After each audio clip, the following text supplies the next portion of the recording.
Good afternoon, I'm Michael Valverde, and today I'll be discussing online gaming clubs in schools. More specifically, I will address the question of whether more high schools should implement online gaming clubs in schools to improve social connection among teens. This is especially relevant today as teens are becoming more socially isolated, which is negatively impacting both their physical and mental health. The critical importance of social connection in our lives cannot be overstated. In fact, the U.S. Surgeon General reports that strong social connections can increase lifespan by 50%, while social isolation is considered as harmful as smoking 15 cigarettes a day. This demonstrates the significant impact of social connection on physical health. But this impact isn't just physical, it also affects mental health. In a recent report on youth mental health, the CDC, Centers for Disease Control and Prevention, concluded that youth in the United States are going through a serious mental health crisis. In particular, 40% of students report persistent sadness, 20% have seriously considered suicide, and 10% have attempted suicide. The CDC also identifies strong family and social connections, whether in person or virtual, as a key strategy for protecting against poor mental health and related issues.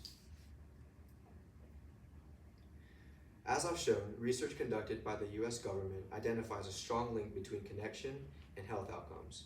To better understand where social connections are formed, researchers such as Ferreira and colleagues describe third places as informal social spaces outside of home and work that facilitate social interaction. Today, many of these interactions are increasingly happening in digital spaces rather than physical ones. Online gaming environments function as digital third places, and when introduced into schools, they can provide structured opportunities where social interaction can occur. I therefore propose that more schools should implement supervised online gaming clubs to improve social connection among teens and to address the mental health crisis among youth. This proposal is supported by three main arguments.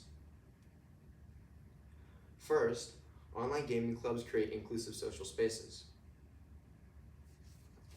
Project Massive, a study conducted by Carnegie Mellon University involving 1,836 online multiplayer games, found that these platforms function as digital third places, fostering friendship and community building through collaboration and communication.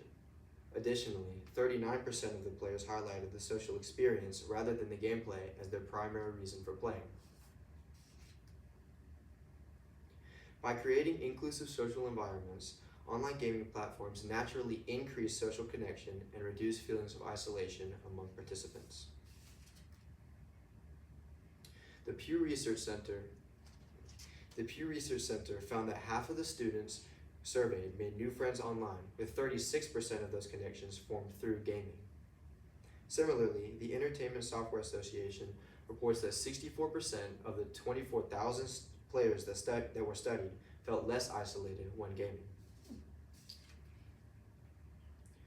Finally, the social connections formed through online gaming can directly improve adolescent mental health. As noted previously, the CDC and the US Surgeon General have both examined adolescent mental health. Their research identifies school connectedness as a powerful strategy for protecting students' mental health. They also report that social connections strengthen psychological processes such as emotional regulation and coping skills. Most importantly, the National Institute of Health reports that across 63 studies, social connection is linked to lower rates of depression, anxiety, and suicidal thoughts. This demonstrates a direct relationship between social connection and mental health. One alternative solution to online gaming clubs is school sports teams.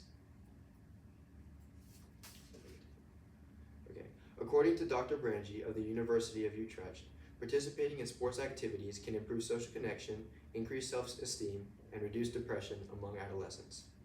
Another benefit is that most schools already offer school sports programs, so there's no initial setup hurdle. Unfortunately, as the Positive Coaching Alliance explains, high school tryouts are competitive and involve multiple rounds of cuts, which prevents many students from participating in sports. As Gregory with the School of Human Services at the University of Cincinnati notes, students with social anxiety may avoid traditional activities such as sports.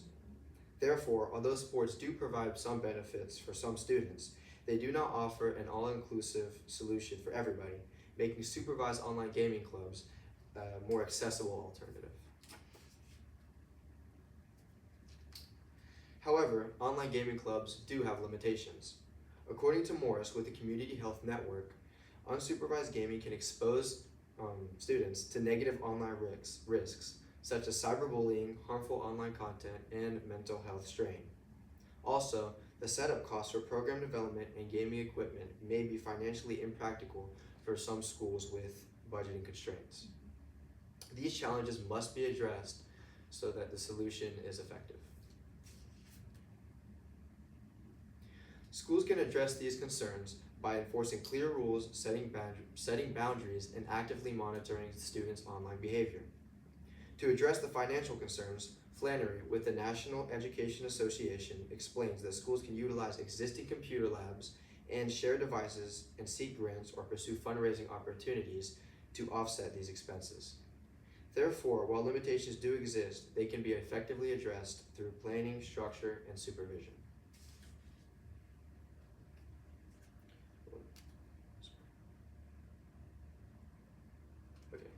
Ultimately, when evaluating both the advantages and limitations, supervised online gaming clubs emerge as a practical and effective solution for helping to mitigate the adolescent mental health crisis in the U.S. They create inclusive social spaces, reduce isolation, and support teen mental health through social connection. Thank you for your time. Thank you. Okay, so very interesting. Some follow-up questions.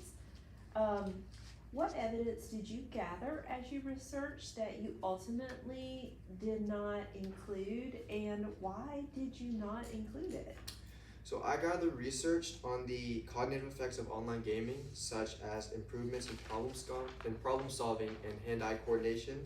However, I excluded it because my argument focuses on social connection and how that reduces isolation among teens.